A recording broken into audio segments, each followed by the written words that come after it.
There's a lot of talk about being customer focused and how that's good for your business.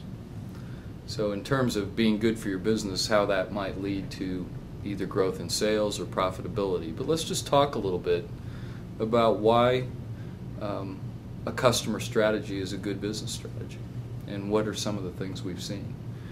I mean, it makes perfect intuitive sense, but let's break that down a little bit.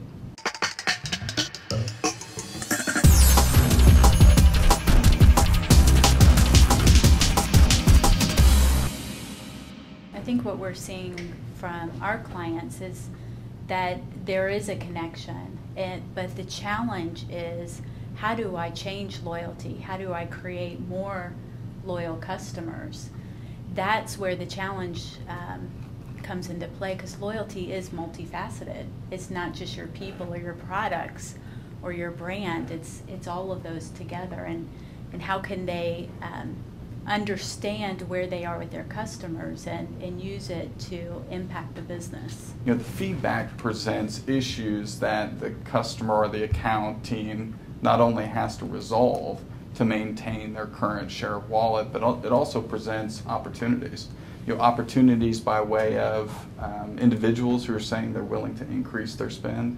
It can expose issues that are best solved by applications of new solutions that the client is developing.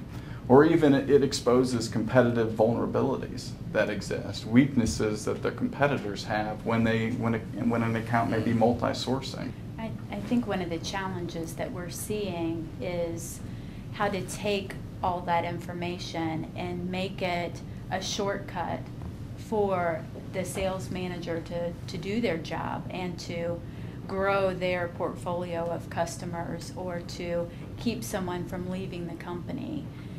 How do you package that information in a way that makes it a shortcut for them and helps them do their job? And we've made certainly some advancements in that area as well, with things like having a sales playbook and implementing workshops with sales representatives so that they understand what they're getting, understand how to use it in connection with the other pieces of information that they have access to, and how to incorporate it into their action plans. The process creates such a different and more meaningful dialogue with the customer that it really is an environment where they start to build some trust.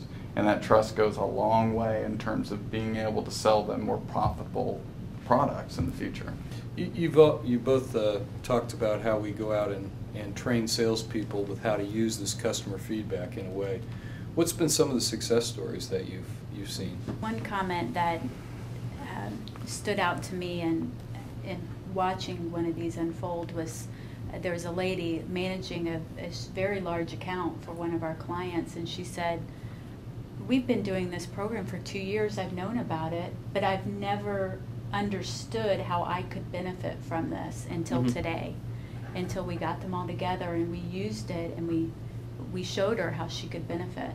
I thought that was pretty compelling. Right. We talked about this hierarchical stage of awareness, understanding, belief, and action. You can almost, in the course of a day-long workshop or half day, you can see people go through that stage and that process as you work through the workshop, where you expose them to what's available. And I love the reference to the hierarchy because it's almost like they go from the point of, yeah, I knew we were doing these surveys, to, hey, I can use this information to make some money. Right. Yeah. And that's a big breakthrough for a salesperson.